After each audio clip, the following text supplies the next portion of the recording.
Right, I am actually below my apartment currently in our bomb shelter. I actually have a building that's old enough that we have one. But that's not really why I'm here. I'm actually down here to get to all my things for Guild Ball that I'm running a tournament tomorrow. But that's not really why I'm talking to you either. I'm actually talking about when I was in Bergen now about 2 weeks ago, and I, as you might have seen in the vlog, actually did fairly okay for myself there. But I also, while I was there, spent some time talking to the local pundit, to Christopher, or Chris, and I actually ended up having a bit of an interview with him. Talked a bit about how it is to have a community, to build one from almost nothing, and also the fact that he's been doing that for, well, as long as I've known him, which is now close to 15, 20 years somewhere, so quite some time. If anyone of you have any idea, I think that would be around the time when the Necrons were new. As in, they got their monolith, their own codex and such. I thought, like 2002, 3, some around there, a while ago. And we had a very interesting talk about community building, about how you are very dependent on your community and the challenges of building one and maintaining one. In particular in a place that's a little, outside the larger cities. Bergen isn't really a very large city, it's about 250,000 people. And it has a fairly okay, well-established miniature gaming club. And that is generally because of Chris, and I'll talk to him now shortly.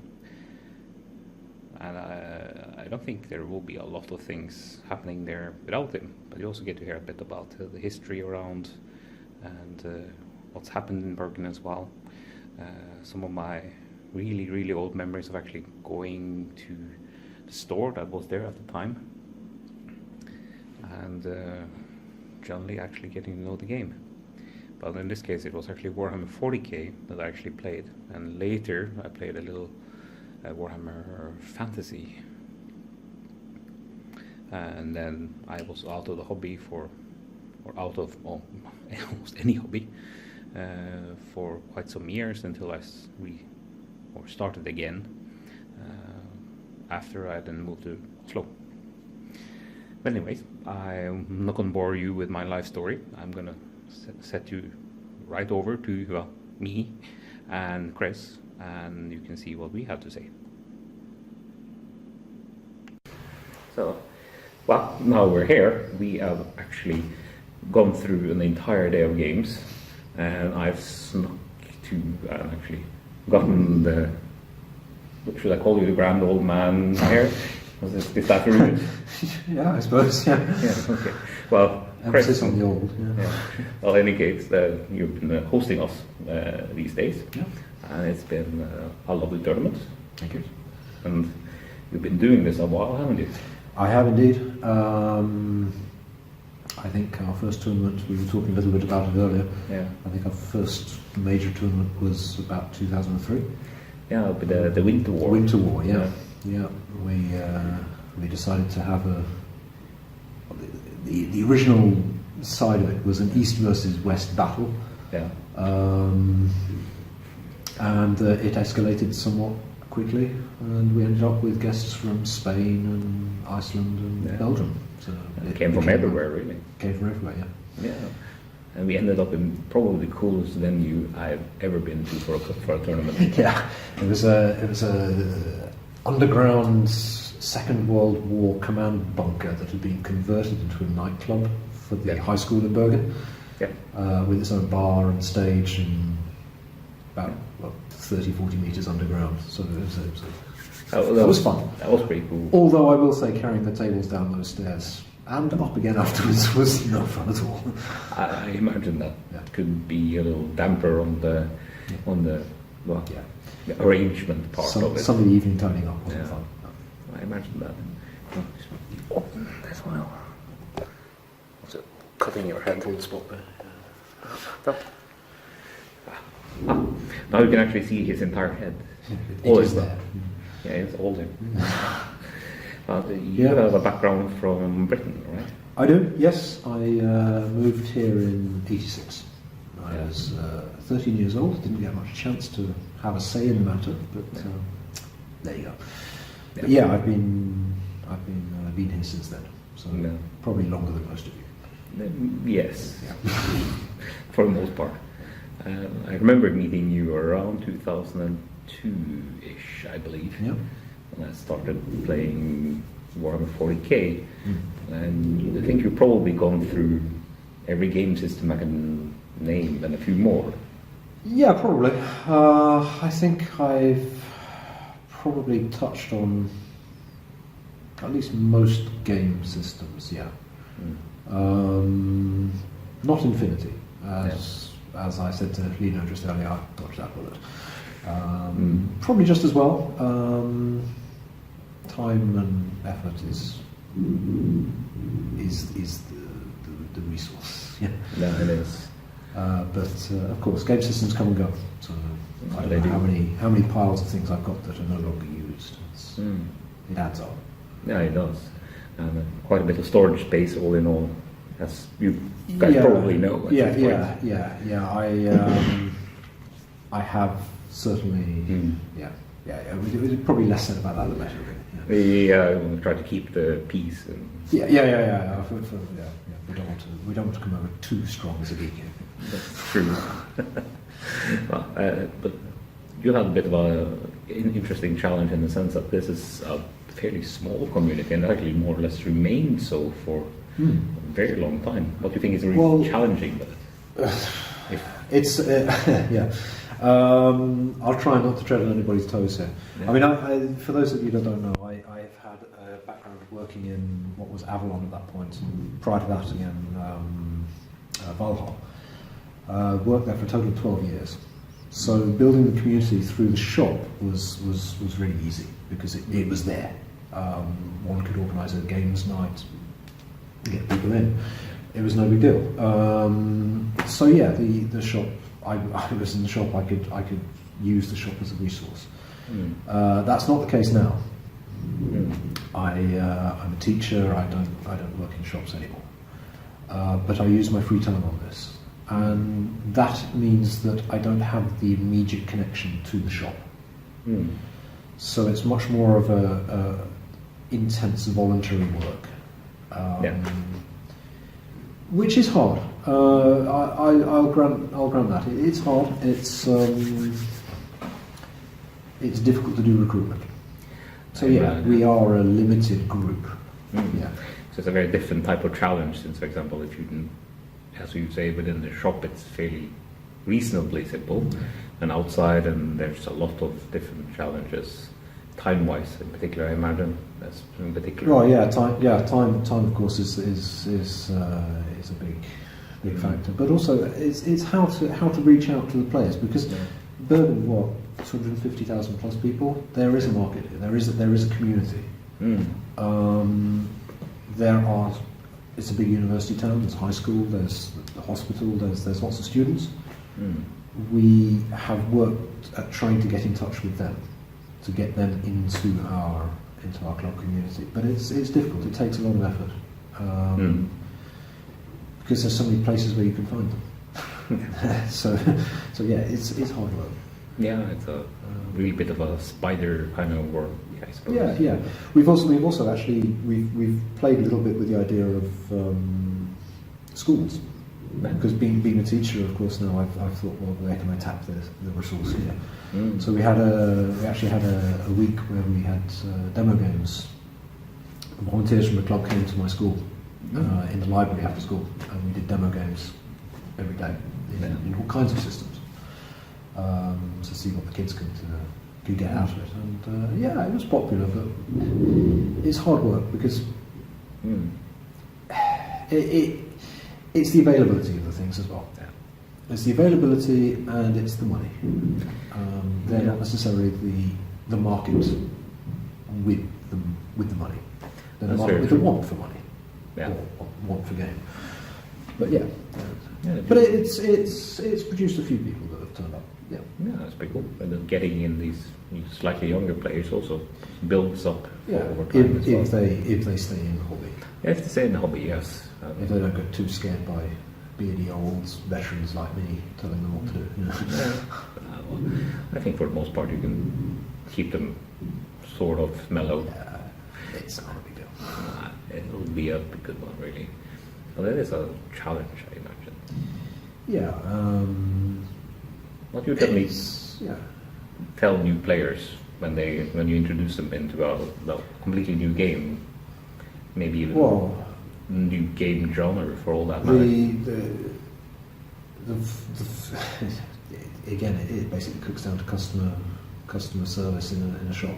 Yeah. I mean, yeah, you want to introduce them, you want to say hi, you want to talk to them, you want to greet them and say, hey, this is what we do, this is really cool.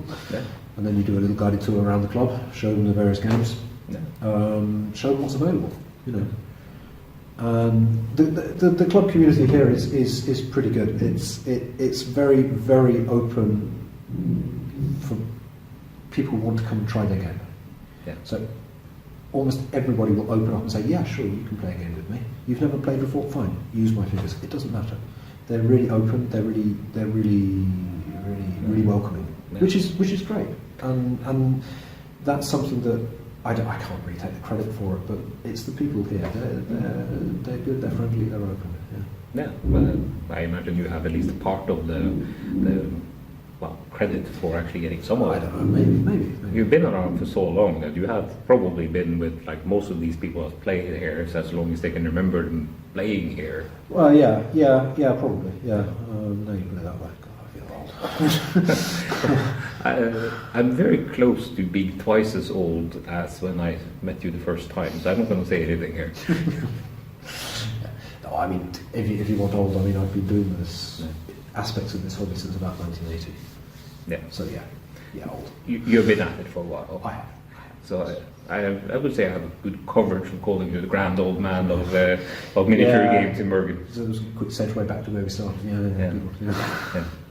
I thought it was very soothing. Yeah, it was very stylish. Very stylish.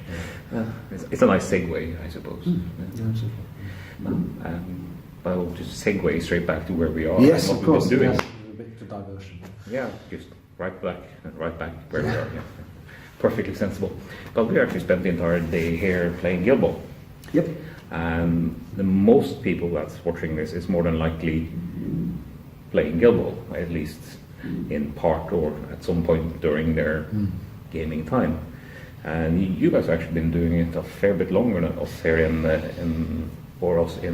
Oslo. Yeah. You've been at it at least a year or so longer. We started when season 2 came out. Yeah. We started season 2.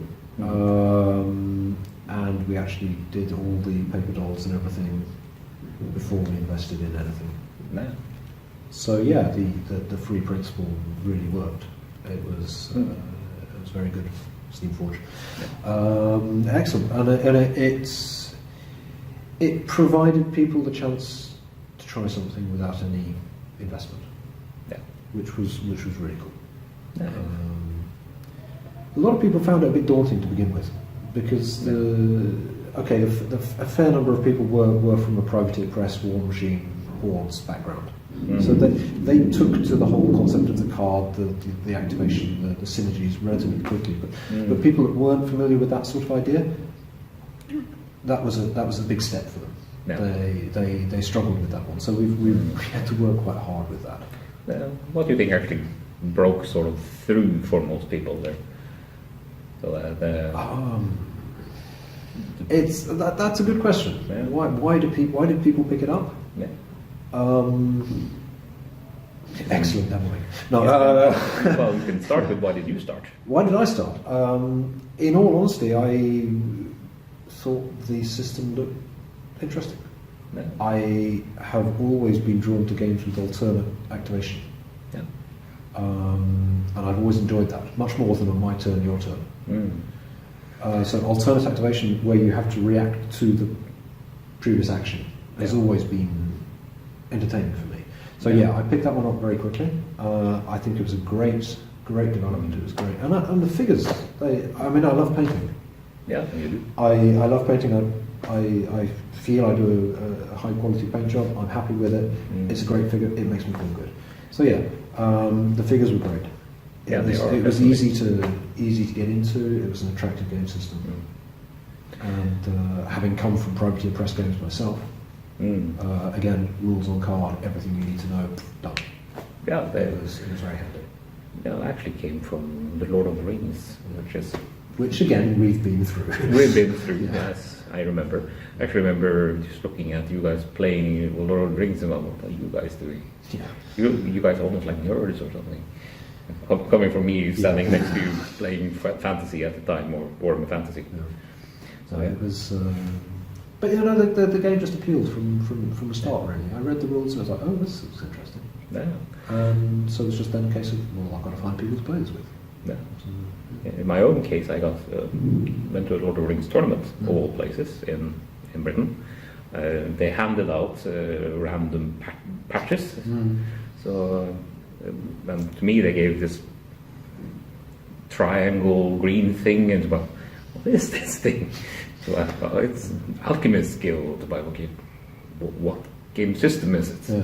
So, Guild Ball, we have a demo of it over there. So about 30 minutes later, I had 2 boxes of Alchemists in my hands, and well, the rest is history, I suppose. Yeah, and it also.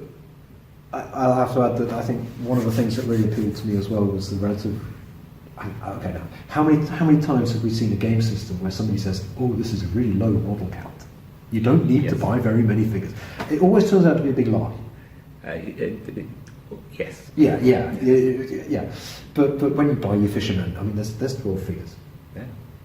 Then you can buy a second team, you double it.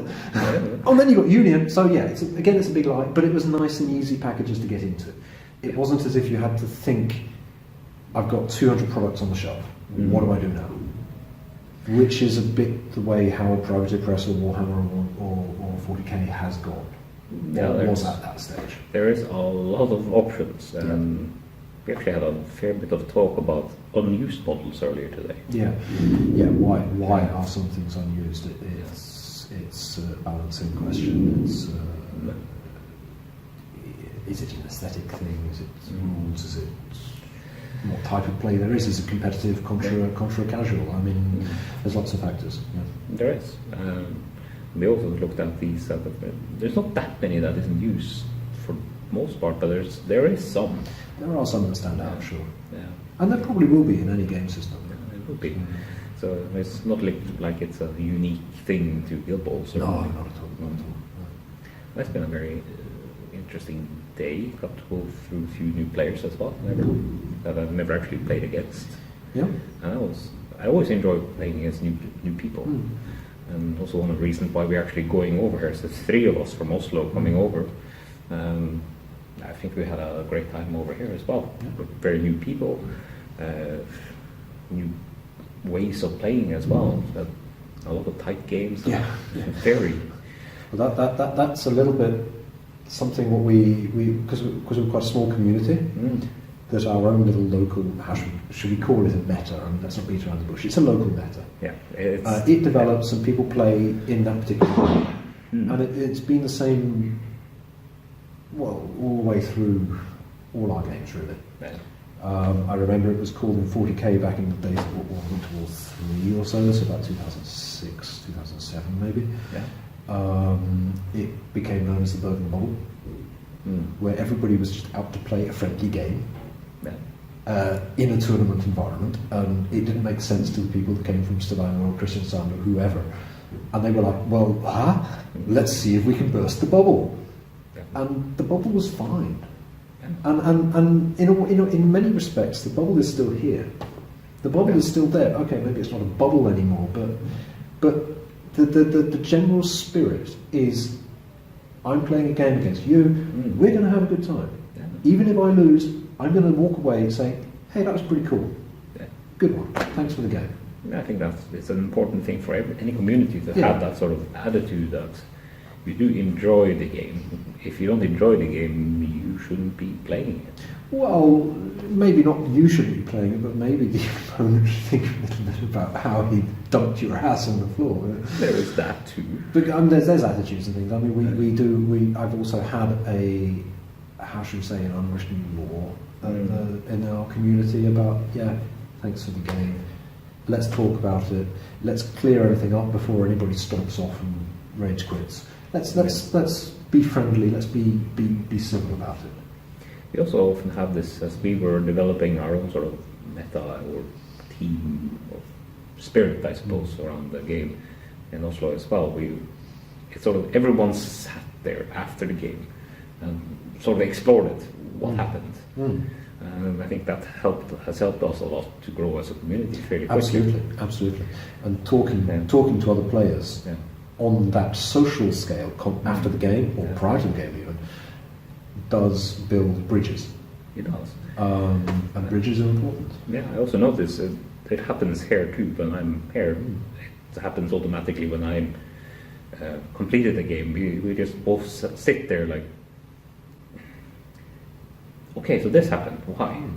So then we have sort of a quick run through. Okay, what happened here? What happened there? Where sort of important sort of crossroads where the important choices made during the game. Sure. That I noticed from people here as well happened exactly the same. And I find that a little interesting too. Are you familiar with the game the board game Power Grid? I know only the names. Not really, you know. Because there you're building up your power company across maps, Germany, Low Countries, whatever. And usually you end up playing, and you can, at the end of the game, you can effectively, when you discuss the game, you can pinpoint the exact point where something went wrong for you. Yeah. And so that sit down and talk, just about at one moment in the game. You don't have to analyse the whole game, but just that one point makes such a big difference. It does, certainly, and it's a big learning experience as well. Absolutely. And it's a way of actually increasing the sort of level of game for the both of you. So in a sense, that's one of the really important parts for me. I don't really mind losing as long as I don't feel I've lost stupidly. Yeah. I mean, in my time, I've been on the end of quite a lot of ass whoopings. And the one, especially in 40k, when it happened in 40k, you sat there and you think, what the hell happened here? Yeah. And the opponent just packs up his stuff and off he goes. And it was most unfulfilling. It was a little frustrating. Really. Yeah. Because you were sort of like, but what happened? Why am I standing here and I'm feeling like a dumbass? I think the first time I noticed people doing that was actually me playing 40k in Wales, in Cardiff. There people basically immediately started chatting, okay, what did you do here and there? And I had never done that before. And I realized I actually quite enjoy that. Not only even if I won or even if I didn't get to roll a single die, everything just went wrong, or very right for the other guy as it is in 40k. It sort of increased the awareness of the game, what we were doing. Yeah, and I think it's also. I would hazard a guess that in our community, pretty much say 95% of the people after their game will sit down and talk it through. Yeah. Of course, there are a few that won't. Fair enough, that's their prerogative. But yeah, it's something we encourage. Yeah. It's important. It is. It both builds bridges, as you mentioned. It builds almost like a community, really good feeling as well. And it helps both players increase their skill level, should I say. Yeah, and everybody feels included. Yeah, it is. A loss isn't so. It takes the edge of it. Yeah, it's it makes it lessens the blow. It lessens the blow. Yeah. It doesn't necessarily make it better. No. But it makes it. But it makes you more willing to come back for more later. Yeah. So more period. Yeah. There you go. Yeah. That would be ask-me. We shouldn't say that on this. Well, shouldn't we? No, not really. Oh, right. Well, it's okay. We only did it twice. I'm sure it'll be fine. I'll try not to do it again. That's okay. I'm sorry. Oh gosh. Yeah. Anyway, Yeah. Actually, very interesting to actually have the time to sit down here as well. Yeah, and it's one of the first times we actually had the time to sort of both sit down and see and actually talk to each other as two clubs per se. I guess. Yeah. Because. Two clubs. Yeah, it's two different worlds as well. I mean, it's only a couple of 100 kilometres away, but at the same time, you know, 400 kilometres ish. Yeah. We really should try to. I also really want this game to expand out of just the Bergen and Oslo. I know there's some starting, or there's some in Stavanger, and apparently there's some Gjøvik as well. I just recently heard of. That's your side of the country. Yeah. That's our side of the country, yeah. Yeah. But it's still a good thing to see that there's more people wanting to pick up the game. Yeah, absolutely. There's so many good sides to it. Yeah. There's so many good sides to it. There's figures, rules, excitement, evenness. Even if you lose, you feel, that was a good game. Yeah. And when you find a game that actually feels like you have the right community for it, and the game system supports the right feeling of it, then I think in a sense, then you have a good game. Yeah, absolutely. But I mean, it's you're not just dependent on the good game. You are also dependent on working on that community as well, to make it receptive for the game and make it receptive for good gaming. Yeah. It really has been your motivation to actually keep at it so long. It's, I ask myself that every now and then as well. Yeah. It's a question that I haven't really managed to fully answer. I think in my nature, I am a person that likes generally to help people. It's in my nature to be of assistance. And I think, therefore, when I found my hobby, building terrain or painting figures or playing games or whatever it was, I wanted to share it with somebody. Yeah. And so I wanted to try to help people to see that my hobby was great. Yeah. And I think that's where it is. I get a buzz out of helping people. I always have done. Yeah. And I get a buzz out of seeing people enjoy themselves. So I think that's where my motivation is. I think. I mean, it could just be I'm stubborn and I don't want to give up. I have such it's my club. No, nobody take it away from me. I don't know. I don't think it is, but I hope it isn't. but no, it's a buzz of getting people to play and enjoy themselves. Yeah, it really sounds just like how it should be, I suppose, in a sense. Yes. But I find it fairly interesting in the same sense as well. And ironically, you're a teacher now, right? Indeed, yes. That should suit that kind of spirit quite well. Yes. Yes. You see a pattern. Yeah. I see a pattern, yeah. Sure. I'm not going to say anything much. I'm basically doing almost the same thing, just for a different target group. So, sure. But I think it is very important to find this kind of right community feeling, and when you feel you can actually contribute to it in a positive way. I've done that for Bergen or for Oslo as best as I can, and you've done that here. I think that's actually very important things as well. But of course, all in all, if the players are not here, then there's nothing here.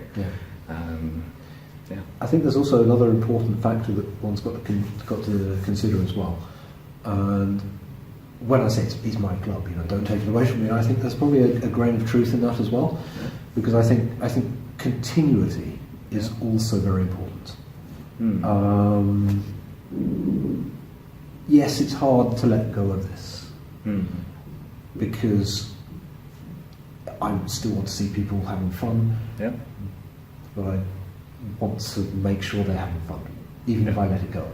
So yeah, it's tricky, but continuity is important because you have to have the souls that want to drive this forward all the way. You have to have these pioneers, these trailblazers that say, "Hey guys, I've got a great new game. Let's try it out." Whatever it be, you've got to have these people that say, "Hey, let's make an event. Let's do a day of games. You know, let's do a 2-day event. Whatever. Hey, let's do a painting competition." All of these things, they're really important. That there is something that is happening. And you have to have these pioneers, these trailblazers that actually want to do this. Without it, it's probably going to collapse. More than likely, yes, but it's kind of like a driving force behind the community. I suppose that is why you became a pundit, I expect. Yeah, I think so. At least generally, that's why I became one as well. Yeah. So it was basically a way to get a slightly more easier connection to the game company and being able to facilitate people learning the game and playing the game that I thoroughly enjoyed already. Absolutely. It's been very useful, and I think that's probably one of the good things that Steamforged in this case has really been very helpful with, and actually has a pretty solid program. I've been through. You've been through a lot of them, haven't you? Yeah, I've been through a couple of these programs actually. Yeah, for various game companies. We won't mention any names, but yeah, I've been through several promotional programs. And yes, I think that it's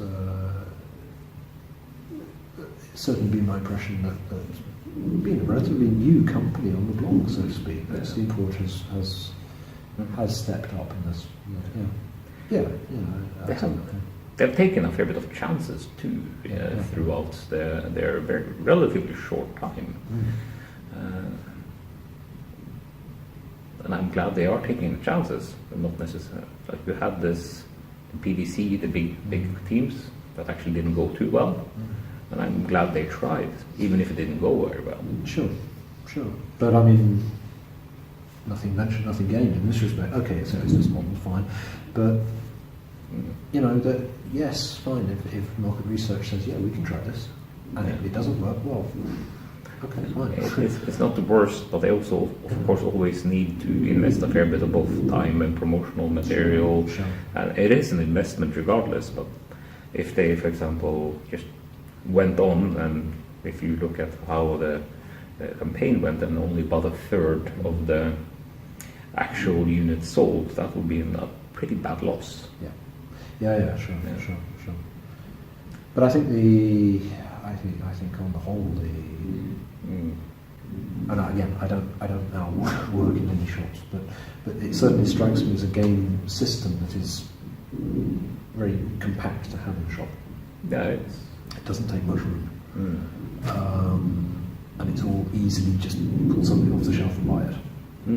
It's effectively a no-brainer purchase system. Yeah, it's become more and more so after the sort of restructuring they had. Yeah, and gone are the days of 200 different blister packs on a rack. And what do I need to buy now? Oh, you need to get this one. I think it's somewhere over here. Yeah, and it's behind those 16 other ones over there. If you don't have it, you can wait for 4 months and it's there. Maybe it'll... Oh no, it's gone out of prison. That seems horribly familiar, doesn't it? Yeah, it does, Flashbacks. It's been really good to actually take this time and talk to you, and just thank you for the tournament, I would say, definitely. Glad you could make it. Yeah, definitely, and thank you for the chat as well. And we'll hopefully do some of these later again as well. I'm sure we will. So it is good with communication and actually getting something out, even if I'm a little wondering why people would actually want to sit there and listen to us for half an hour. Blah blah blah, something's got to go down. Hey, it's something to listen to or watch whilst you're painting, yeah? Get your new team, paint it up, listen to us. Yeah. People listen to these old podcasts everywhere. Exactly. Yeah, they might as well listen to us for a little while. Yeah. Well, anyways, thank you very much. We'll just leave you guys here, and we will go back to our regular programming. Right. And support us on Patreon. Be a good boy and support your hobby. And like us on Facebook. You know the drill, don't you? Yeah, I'm sure you do. But anyways, you go do that. And I'm signing off.